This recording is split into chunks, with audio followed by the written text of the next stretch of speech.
2025 பிப்ரவரி மாதத்தில் TNPSC special competitive exam அப்படிங்கிறத நடத்தியிருக்காங்க. பிப்ரவரி மாதம் 8ஆம் தேதி நடந்திருக்குது. அந்த தேர்வில் வந்த தமிழ் தகுதி தேர்வு வினாக்கள் 100 வினாக்களை நம்ம பார்க்க போகிறோம். இந்த வீடியோவில் 50 வினாக்களை மட்டும் நம்ம பார்க்க போகிறோம். அடுத்த வீடியோவில் மீதம் இருக்கிற 50 வினாக்களை பார்க்க போகிறோம். நான் ஒவ்வொரு கேள்வியாக சொல்லிட்டே வரேன். 50 கேள்வி முடிஞ்ச பிறகு எத்தனை கேள்விக்கு சரியான ஆன்சர் போட்டிருக்கீங்க அப்படிங்கிறத கமெண்ட்டில் மறக்காமல் குறிப்பிடுங்க. இந்த வருஷம் நடந்திருக்குது அப்படிங்கிறதுனால டிஎன்பிஎஸ்சி எப்படி கொஷின் எடுத்திருக்காங்க அப்படிங்கிறத நம்மளால் கெஸ் பண்ண முடியும். ஸோ அதனால் இந்த வீடியோவை முழுமையாக பாருங்கள். எல்லா கேள்விக்கும் ஆன்சர் கட்டாயமாக நீங்கள் ட்ரை பண்ணுங்கள். சரிங்களா? ஒரு ரியல் எக்ஸாம் மாதிரியே ஃபீல் பண்ணி ஆன்சர் போட்டுகிட்டே வாங்க. சரி, பார்க்கலாம். முதல் கேள்வியை பாருங்கள். இஸ்மத் சன்னியாசி என்னும் பட்டம் பெற்றவர் யார்? இந்த ஃபஸ்ட்டு கேள்வி. இஸ்மத் சன்னியாசி என்னும் பட்டம் பெற்றவர் யார்? கண்டுபிடிச்சிட்டிங்களா? யார்னா வீரமாமுனிவர். இவருக்கு சந்தா சாஹிப் கொடுத்துருப்பாரு, ஸ்கூல் புக்கில் இருக்குது. அடுத்து 2வது கேள்வி. கீழ்கண்டவற்றுள் பெருஞ்சித்திரனாரின் எந்த நூல் தமிழுக்கு கருவூலமாக அமைந்துள்ளது? அதாவது தமிழுக்கு கருவூலம் சொல்கிறாங்க. அதை எழுதியவர் பெருஞ்சித்திரனார். அது எந்த நூல்னு கேட்குறாங்க. எந்த நூல்? கண்டுபிடிச்சிட்டிங்களா? விடை திருக்குறள் மெய்ப்பொருளுரை தான் ஆன்சர். அடுத்து 3வது கொஷின். சேக்கிலார் பிள்ளைத்தமிழ் எனும் நூலை படைத்தவர் யார்? சேக்கிலார் பிள்ளைத்தமிழ் என்ற நூலை படைத்தவர் யார்? பேசிக்கான கொஷின் தான். விடையை பார்க்கலாங்களா? விடை மகாவித்துவான் மீனாட்சி சுந்தரனார். அடுத்து 4வது கொஷின். தமிழ் பண்பாடு என்ற இதழை தொடங்கியவர் யார்? இது ஒரு இதழ்பா. தமிழ் பண்பாடு என்பது ஒரு இதழ். இந்த இதழை தொடங்கியவர் யார்? விடையை கண்டுபிடிச்சிட்டிங்களா? விடை பேராசிரியர் தனிநாயகம் அடிகள். அடுத்து 5வது கேள்வி. நுண்ணிய நூல் பல கற்றவருக்கே அமைந்த அரிய கலை என்ன? நுண்ணிய நூல் பல கற்றவருக்கே அமைந்த அரிய கலை என்ன? பேசிக்கான கொஷின் தான். விடையை பார்க்கலாங்களா? பேச்சுக்கலை என்பது கரெக்டு. அடுத்து 6வது கேள்வி. பொறுத்துக டைப்பில் கொடுத்துருக்காங்க. இந்தாண்ட பாருங்கள். ஜெயகாந்தன், சோ தர்மன், கி ராஜநாராயணன், ஆர் சூடாமணி அப்படி கொடுத்துட்டு அந்தாண்ட அவங்க எழுதின நூலை கொடுத்துருக்காங்க. பாருங்கள். விடையை கண்டுபிடிச்சிட்டிங்களா? இதில் ஸ்கூல் புக்கில் ஒரே ஒரு பாயிண்ட் மட்டும்தான் இருக்கும். ஜெயகாந்தனை பற்றி மட்டும்தான் கொடுத்துருப்பாங்க. இது தெரிஞ்சிருந்தால் கூட இந்த கேள்விக்கு கரெக்டாக ஆன்சர் போட்டிருக்கலாம். விடையை பார்க்கலாங்களா? விடை டி என்பது கரெக்டு. ஜெயகாந்தன் இவர் எழுதியது தர்க்கத்திற்கு அப்பால், சோ தர்மன் எழுதியது சோகவனம், கி ராஜநாராயணன் நிலை நிறுத்தல், 4வது ஆர் சூடாமணி இருக மூடிய கதவுகள். இதில் ஜெயகாந்தன் எழுதியது தர்க்கத்திற்கு அப்பால். இங்கே பாருங்களேன். ஏவுக்கு 4. ஏவுக்கு 4ன்னா இது ஒன்று மட்டும்தான் வருது. ஸோ இந்த ஒன்று தெரிஞ்சதாக கூட ஆன்சர் போட்டிருக்கலாம். அடுத்து 7வது கேள்வி. அரசன் அரசி வேடமிட்டு ஆடப்படும் இவ்வாட்டத்தை புரவி ஆட்டம், புரவி நாட்டியம் என்ற பெயர்களிலும் அழைப்பர். அதாவது புரவி ஆட்டம், புரவி நாட்டியம் என்று எது அழைக்கப்படும்? விடை கண்டுபிடிச்சிட்டிங்களா? பொய்க்கால் குதிரையாட்டம். இதை புரவி ஆட்டம், புரவி நாட்டியம்னு சொல்லுவாங்க. அடுத்து 8வது கேள்வி. கவிஞர் சீசு செல்லப்பா அவர்களுக்கு சாகித்ய அகாதமி விருது எந்த நூலுக்கு வழங்கப்பட்டது? கீழே பார்த்தீங்கன்னா 4 நூல் இருக்குது. இதில் எந்த நூலுக்கு அவருக்கு அவார்டு கொடுத்தாங்க? சாகித்ய அகாதமி விருது வழங்கப்பட்டுள்ளது. விடையை பார்க்கலாங்களா? சுதந்திர தாகம் அப்படிங்கிறது கரெக்டு. அடுத்து 9வது கேள்வி. இவற்றுள் கண்ணதாசன் எழுதாத நூல். கண்ணதாசன் எழுதாத நூல் எதுன்னு கேட்குறாங்க. இது ஒரு பேசிக்கான கொஷின் தான். விடையை பார்க்கலாமா? பாரி மலைக்கொடி. இதை அவரே எழுதியிருக்க மாட்டார். அடுத்து 10வது கொஷின். உறுதி உறுதி ஒன்றே சமூகம் என்று எண்ணாருக்கு இறுதி இறுதி என சமுதாய உணர்வை பாடியவர். உறுதி உறுதி ஒன்றே சமூகம் என்று எண்ணாருக்கு இறுதி இறுதி என்று சமுதாய உணர்வை பாடியவர் யார்? விடையை பார்க்கலாங்களா? விடை பாரதிதாசன் என்பது கரெக்டு. அடுத்து 11வது கேள்வி. பொதுமை வேட்டல் என்னும் நூலின் ஆசிரியர். ரொம்ப ரொம்ப பேசிக்கான கொஷின். பொதுமை வேட்டல் என்ற நூலின் ஆசிரியர் யார்? விடையை பார்க்கலாங்களா? விடை திரிவி கல்யாண சுந்தரனார். இது பழைய சமச்சீர் புத்தகத்துலேருந்து கேட்டிருக்காங்க. அடுத்து 12வது கொஷின், 1863ஆம் ஆண்டு சென்னையில் பல்லாவரம் பகுதியில் செம்மண் மேட்டு பகுதியில் எலும்பையும் கற்கருவிகளையும் கண்டுபிடித்த தொல்லியல் அறிஞர் யார்? எலும்பையும் கற்கருவிகளையும் கண்டுபிடித்த தொல்லியல் அறிஞர் யார்? 9ஆம் வகுப்பில் இருக்குன்னு நினைக்கிறேன். விடை ராபர்ட் ப்ரூஸ்புட். அடுத்து 13வது கொஷின், பின்வரும் தொடர்களுள் கனிமவியல் பற்றிய தொடர் எது? கனிமங்களை பற்றி சொல்லக்கூடிய தொடர் எது? விடையை பார்க்கலாங்களா? ஐவேறு வனப்பின் இலங்கு கதிர் விடுவும் நலங்கிலும் மணிகளும். இதுதான் கனிமவியல் பற்றி சொல்லக்கூடியது. அடுத்து 14வது கொஸ்டின், மாப்போ சிவஞானம் சட்டமன்ற மேலவை தலைவராக, நல்லா பாருங்க, உறுப்பினர் கிடையாது, தலைவர், சட்டமன்ற மேலவை தலைவராக பதவி வகித்த ஆண்டு எது? எந்த ஆண்டு பதவி வகித்தார் அப்படின்னு கேட்குறாங்க. விடையை பார்க்கலாங்களா? இது கொஞ்சம் கஷ்டமான காரியம்தான். 1972 முதல் 1978 வரைங்கிறது கரெக்டு. அடுத்து 15வது கேள்வி, ஓமணி என்ற சொல்லின் பொருள் என்ன? விடையை பார்க்கலாங்களா? மணமலர் என்பது கரெக்டு. அடுத்து 16வது கேள்வி, புலமை கதிரவன் என்று தமிழ் அறிஞர்களால் போற்றப்பட்டவர் யார்? புலமை கதிரவன் என்று தமிழ் அறிஞர்களால் போற்றப்பட்டவர் யார்? விடையை பார்க்கலாமா? மகாவித்துவான் மீனாட்சி சுந்தரனார். அடுத்து 17வது கேள்வி, ஆங்கில நாடக இலக்கணத்தை அடிப்படையாக கொண்டு இயற்றப்பட்ட நாடக இலக்கண நூல் எது? தமிழ் நாடக இலக்கண நூல் எது? விடையை பார்க்கலாமா? நாடகவியல் என்பது கரெக்டு. அடுத்து 18வது கேள்வி, இவற்றில் காப்பியத்தை குறிக்காத சொல் எது? எந்த சொல் காப்பியத்தை குறிக்காது? அதை கண்டுபிடிக்கணும். விடையை பார்க்கலாமா? காவியதரியம் என்பது கரெக்டு. இவற்றில் காப்பியத்தை குறிக்காத சொல் அப்படின்னா காவியதரியம், இது குறிக்காது. அகலக்கவின்னு சொல்லுவாங்க, மகாகவின்னு சொல்லுவாங்க, விருத்த செயல் சொல்லுவாங்க. ஆனால் காவியதரியம் சொல்ல மாட்டாங்க. அடுத்து 19வது கேள்வி, தமிழகத்தில் பிரகலாதன் கதையினை கூத்தாக நிகழ்த்துகின்ற இடம். விடையை கண்டுபிடிச்சிட்டிங்களா? காரைக்குடி என்பது கரெக்டு. அடுத்து 20வது கேள்வி, 2 கேள்வியை ஒன்றா மெர்ஜ் பண்ணி ஒரே கேள்வியாக மாற்றிருக்காங்க. நடுத்தர மக்களின் வாழ்க்கையையும் பெண்களின் நிலையையும் குறித்து சிறுகதை படைத்தவர் யாரு? வட்டார வழக்கு மொழியில் கதை சொல்லும் முறையில் சிறுகதையை படைத்தவர் யாரு? 2 கொஷின் ஒன்றா மெர்ஜ் பண்ணியிருக்காங்க. விடையை பார்க்கலாமா? விடை சூடாமணிங்கிறது கரெக்டு. அதுவே வட்டார வழக்கு மொழியில் கதை சொல்லும் முறையில் சிறுகதையை படைத்தவர் கி ராஜநாராயணன். ஸ்கூல் புக்கில் ராஜநாராயணனை பற்றி கொடுத்துருப்பாங்க. ஸோ இது தெரிஞ்சிருந்தா கூட நம்ம ஆன்சர் போட்டிருக்கலாம். அதாவது கி ராஜநாராயணன் பார்த்தீங்கன்னா ஒரே ஒன்றில் மட்டும்தான் ஆப்ஷனாக இருக்குது, வேறு ஆப்ஷன் இல்லை. ஸோ இதையும் ஈஸியாகவே அட்டன் பண்ணியிருக்கலாம். அடுத்து 21வது கேள்வி, மராட்டியர் காலத்தில் தஞ்சைக்கு வந்ததாகவும் ராஜஸ்தானில் டேஸ் என்றும் அழைக்கப்படும் கலை முறையே அப்படின்னு 2 கொஸ்டினை ஒன்றா மெர்ஜ் பண்ணியிருக்காங்க. விடை கண்டுபிடிச்சிட்டிங்களா? விடை பொய்க்கால் குதிரை ஆட்டம் கட்சி கொடிங்கிறது கரெக்டு. அதாவது மராட்டியர் காலத்தில் தஞ்சாவூருக்கு வந்தது பொய்க்கால் குதிரை ஆட்டம். ராஜஸ்தானில் இதுக்கு என்ன பேருனா கட்சி கொடின்னு பேர். அதுவே கேரளாவில் இன்னொரு பேர் இருக்குது.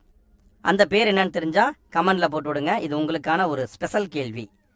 அடுத்து 22வது கேள்வி, நான் பிச்சமூர்த்தி அவர்கள் சிறிது காலம் எந்த இதழில் பணியில் இருந்தார்?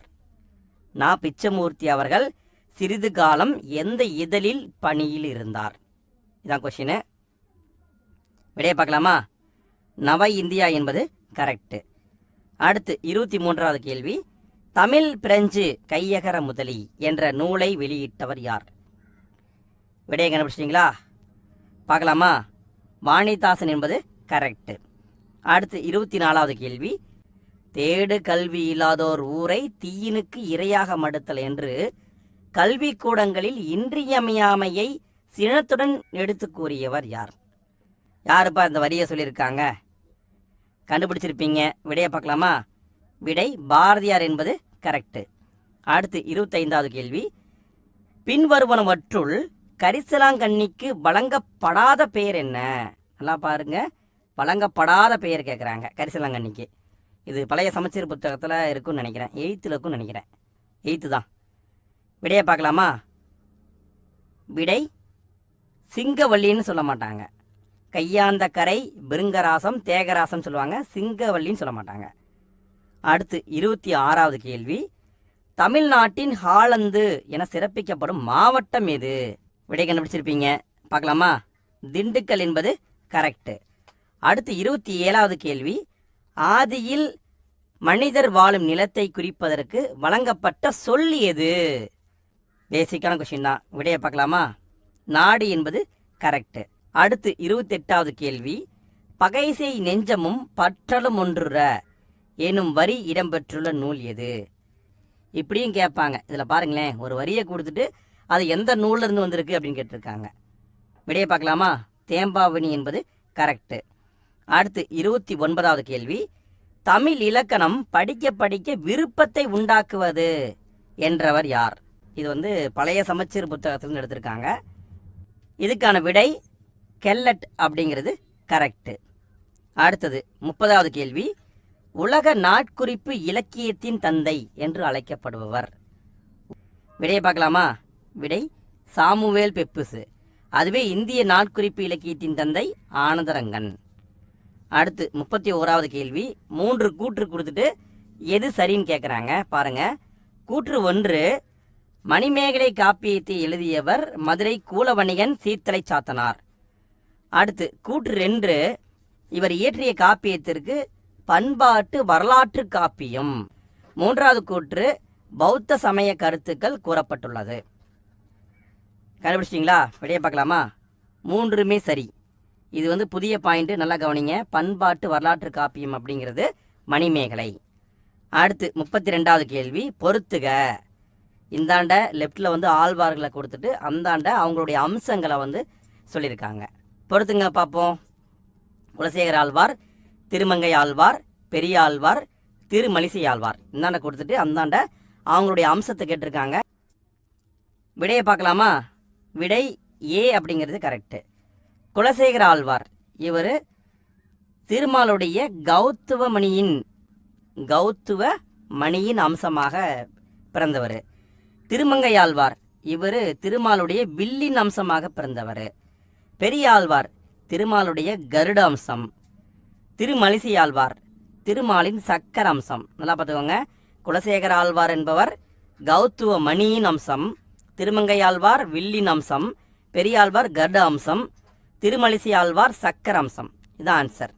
அடுத்தது 33வது கேள்வி, ஊரெல்லாம் கூடி ஒழிக்க அழுத்திட்டு பேரினை நீக்கி பிணமென்று பேரிட்டு சூரையம் காட்டிடை கொண்டு போய் சுட்டிட்டு நீரினில் மூழ்கி நினைப்பொழிந்தார்களே என்று கூடியவர் யார்?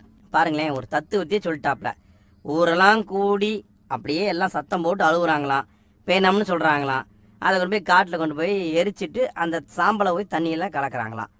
இப்படி ஒரு தத்துவத்தை சொன்னவர் யார்? விடை திருமூலர். இது கீழ் வகுப்புகளில் இல்லை, ஒருவேளை சிறப்பு தமிழ் புத்தகத்தில் 12ஆம் வகுப்பில் இருக்கலாம். அடுத்து 34வது கேள்வி, பட்டணத்தை ஆளுகின்ற பஞ்சவர்கள் ராசாக்கள் விட்டு பிரியாமல் வீரியங்கள் தாம் பேசி என்று ஐம்புலன் ஆளுகையை பாடிய சித்தர் யார்? இப்படி ஐம்புலன் ஆளுகையை பற்றி பாடிய சித்தர் யார் அப்படின்னு கேட்டிங்கன்னா அழுகுனி சித்தர். அடுத்து 35வது கேள்வி, இதுவும் பார்த்தீங்கன்னா ஒரு சித்தரை பற்றிய ஒரு வரி தான். உடைய கோவணம் உண்டு உறங்க புறந்திண்ணை உண்டு உணவிங்கு அடைக்காய் இலையுண்டு அருந்த தண்ணீர் உண்டு என்ற வரிகளை பாடிய சித்தர். விடையை பார்க்கலாமா? இப்படி பாடியவர் பட்டினத்தார் தான் பாடியிருப்பார். அடுத்து 36வது கேள்வி, இயற்கையை தமக்கு ஏற்ப பயன்படுத்தி கொள்ளும் பொழுது பாடும் பாடல் எது? இயற்கையை தமக்கு ஏற்ப பயன்படுத்தி கொள்ளும் பொழுது என்ன பாடல்களை பாடுவாங்க அப்படின்னு கேட்குறாங்க. விடையை பார்க்கலாமா? விடை தொழில் பாடல் என்பது கரெக்டு. அடுத்து 37வது கேள்வி, பொருத்தமானதை தேர்க. மொத்தம் 3 பாயிண்ட் கொடுத்துட்டு பொருத்தமானதை கண்டுபிடிக்க சொல்கிறாங்க. பாருங்க, கூற்று 1, சம்பந்தர் தனது அனைத்து பதிகங்களிலும் ராவணன் பற்றி பாடியுள்ளார். யாரை பற்றி பாடியிருக்காரு? ராவணனை பற்றி பாடியிருக்காராமா. 2வது கூற்று, சம்பந்தர் தனது அனைத்து பதிகங்களிலும் திருமால் பிரம்மா சிவன் பற்றி பாடியுள்ளார். இவங்களை பற்றியும் பாடியிருக்காராமா. 3வது பாயிண்ட் பாருங்க, சம்பந்தர் தனது அனைத்து பதிகங்களிலும் தன்னை பற்றியும் தன் ஊரை பற்றியும் பாடியுள்ளார். அதாவது இவர் ராவணனை பற்றி பாடியிருக்காரு, திருமாலை பற்றி பாடியிருக்காரு, பிரம்மாவை பற்றி பாடியிருக்காரு, சிவனை பற்றி பாடியிருக்காரு, இவரை பற்றியும் இவருடைய ஊரை பற்றியும் பாடியிருக்காருன்னு கொடுத்துருக்காங்க. எல்லாமே சரியான்னு கேட்டால் கூற்று எல்லாமே சரி என்பது தான் ஆன்சர். நல்லா பார்த்துக்கோங்க. சம்பந்தர் ராவணனை பற்றியும் பாடியிருக்காராமா. அடுத்து 38வது கொஷின். முற்பிறவியில் வேடர் குலத்தலைவன் வீர முருகன் என்னும் வேடன் மகளாக சேரபல நாட்டின் தென்புறத்தே ஒரு மலையில் வந்து பிறந்து வளர்ந்தாய் நீ என பாரதியாரின் வரிகள் இடம்பெற்ற பாடல் தொகுப்பு எது? இந்த வரிகளை எழுதியவர் யாருன்னா பாரதியார் தான் எழுதியிருக்காரு. என்ன சொல்லியிருக்காரு? முற்பிறவியில் வேடர் குலை தலைவனாக இருந்த வீர முருகன் என்னும் மகளாக சேரவள நாட்டின் தென்புறத்தே ஒரு மலையில் பிறந்தாய் அப்படின்னு பாரதியார் பாடியிருக்காரு. அவர் எந்த நூலில் இந்த வரியை சொல்லியிருக்காருன்னு கேட்குறாங்க. விடையை பார்க்கலாமா? குயில் பாட்டில் தான் பாரதியார் இப்படி பாடியிருக்காரு. அடுத்து 39வது கேள்வி. அழகிய சொக்கநாதர் எழுதிய நூல் எது? அழகிய சொக்கநாதர்னு ஒரு புலவர் இருந்தார். அவர் எழுதிய நூல் எது? விடையை பார்க்கலாங்களா? பத சாகித்தியங்கள் அப்படிங்கிறது கரெக்டு. அடுத்தது 40வது கேள்வி. காவடி சிந்தின் தந்தை, இதை கண்டிப்பாக கேட்பாங்க. இது 10th புத்தகத்திலுக்கும் நினைக்கிறேன். விடையை பார்க்கலாங்களா? பேசிக்கான கொஸ்டின் தான். சென்னிக்குளம் அண்ணாமலையார் என்பது கரெக்டு. அடுத்து 41வது கேள்வி. வம்பவள திருமேனியும் ஆடிட ஆடுக செங்கீரை ஆதி வைத்தியநாத புரி குகனோடு ஆடுக செங்கீரை. இப்படி ஒரு வரி இருக்குங்க. இந்த வரி எந்த வகையான நூலில் இருக்குது? அதாவது எந்த பிள்ளைத்தமிழ் நூலில் இந்த வரி இருக்குன்னு கேட்குறாங்க. விடையை பார்க்கலாங்களா? விடை முத்துக்குமாரசாமி பிள்ளைத்தமிழ் என்பது கரெக்டு. எங்கே இருக்கும்னா 7ஆம் வகுப்பில் பழைய சமச்சீர் புத்தகத்தில் இருக்கும். அடுத்து 42வது கேள்வி. ராஜராஜ சோழன் உலா எவ்வகை பாடல் வகை? ராஜராஜ சோழன் உலான்னு ஒரு நூல் இருக்குது.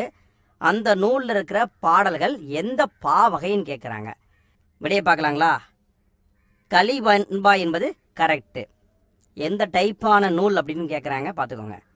அடுத்து 43வது கேள்வி. திராவிட வேதம். விடையை பார்க்கலாங்களா? திருவாய்மொழி என்பது கரெக்டு. அடுத்து 44வது கேள்வி. இச்சொல்லின் பொருள். எந்த சொல்லின் பொருள்? இரும்போந்து. இந்த சொல்லின் பொருள் என்ன? பொருள் கேட்குறாங்க. இரும்போந்து என்ற சொல்லின் பொருள் என்னன்னு கேட்குறாங்க. விடையை கண்டுபிடிச்சிட்டிங்களா? இது டைரக்டான ஒரு கேள்வி தான். விடை பருத்த பனை மரம் என்பது கரெக்டு. அடுத்து 45வது கேள்வி. சண்பக மாலை சாற்றி சிவனை வழிபட சண்பக நந்தவனத்தை அமைத்ததாக, அதனால் சண்பக பாண்டியன் என பெயர் பெற்றவர் யார்? ஒரு தனியாக ஒரு நந்தவனத்தையே ஒரு மன்னன் உருவாக்கியிருக்காரு. அவருக்கு சண்பக பாண்டியன் பேர் வந்துருச்சு. அவருடைய அசல் பேர் என்னன்னு கேட்குறாங்க. என்ன பேருன்னு பார்க்கலாமா? விடை கண்டுபிடிச்சிட்டிங்களா? சூடாமணி பாண்டியன் என்பது கரெக்டு. அடுத்து 46வது கேள்வி. பண்பாட்டு வரலாற்று காப்பியம் என போற்றப்படும் நூல். முன்னதான் பார்த்தோம். பண்பாட்டு வரலாற்று காப்பியம் என போற்றப்படும் நூல் மணிமேகலை. முன்னாடி நம்ம பார்த்துட்டோம். அதை ரிப்பீட்டாக திரும்ப கேட்டிருக்காங்க பாருங்கள். இந்த இடத்துல ஒரு பாயிண்டை கவனிங்க. முன்னாடி நம்ம பார்த்த கொஷினில் நமக்கு இது சரியாக தவறான்னு தெரியல.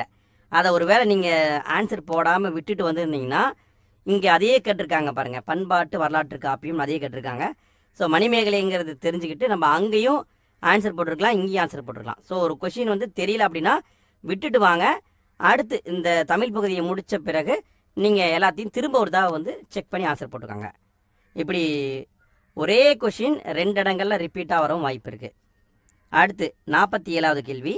ஆக்குவது ஏதினில் அறத்தை ஆக்குக, போக்குவது ஏதினில் வெகுளி போக்குக, நோக்குவது ஏதினில் ஞானம் நோக்குக, காக்குவது ஏதினில் விரதம் காக்கவே. இந்த வரிகள் இடம்பெறும் நூல் எது? அதாவது நிறைய பேர் என்ன பண்ணுறீங்க அப்படின்னா, என்ன கருத்து, ஆசிரியர் குறிப்பு, நூல் குறிப்பு தான் படிக்கிறீங்க. ஆனால் இங்கே பாருங்களேன், இந்த வரியை கொடுத்துட்டு இந்த வரி எந்த நூலில் இருக்குது அப்படியும் கேட்குறாங்க. விடையை பார்க்கலாமா? யசோதர காவியம் என்பது கரெக்டு. 8th அல்லது 9th இருக்கும். அடுத்து 48வது கேள்வி. அறம் எனப்படுவது யாதென கேட்பின் மறவாது இது கேள், மண்ணுயிர்க்கெல்லாம் உண்டியும் உடையும் உறையுளும் அல்லது கண்டது இல். இந்த பாடல் வரிகள் இடம்பெற்றுள்ள நூல் எது? இது ஒரு பாடல் வரி. இந்த பாடல் வரிகள் இடம்பெற்றுள்ள நூல் எதுன்னு கேட்குறாங்க. பார்த்தவொடனே கண்டுபிடிச்சிருப்பீங்க. விடை மணிமேகலை. அடுத்து 49வது கேள்வி. கேள்வியை பார்க்குறதுக்கு முன்னால் ஃப்ரெண்ட்ஸ், இவ்வளோ நேரம் வீடியோவை பார்த்ததுக்கு நன்றி. நீங்கள் எவ்வளோ ஸ்கோர் பண்ணீங்க அப்படிங்கிறத மறக்காமல் கமெண்டில் போடுங்க. வீடியோ பிடிச்சிருந்தது அப்படின்னா மறக்காமல் லைக் போடுங்க. வீடியோவை உங்களை போல படிச்சுட்டு இருக்கிற ஃப்ரெண்ட்ஸுக்கெல்லாம் ஷேர் பண்ணி விடுங்க ஃப்ரெண்ட்ஸ். எங்களுக்கும் பார்த்து சப்போர்ட் பண்ணுங்கள். சரி, ஓகே. 49வது கேள்வியை பார்ப்போம். ஏடா போன்ற விழி சொற்கள், இது வந்து விழிச்சொல். இந்த மாதிரியான விழிச்சொற்கள் அதிகம் இடம்பெற்ற நூல் எது? விடையை பார்க்கலாமா? கலித்தொகை என்பது கரெக்டு. அடுத்து 50வது கேள்வி, கடைசி கேள்வி. அடுத்த வீடியோவில் நம்ம மீதம் இருக்கிற 50 பார்ப்போம். 50வது கேள்வியை பாருங்கள். உடன்போக்கு நிகழ்த்திய தலைவனும் தலைவியும் மீண்டு வருவதன் கண் நிகழும் கூற்றை பாடுபொருளாக கொண்ட 10 பாடல்களின் தொகுதி என்னன்னு கேட்குறாங்க. விடை மறுதரவு 10 என்பது கரெக்டு. இது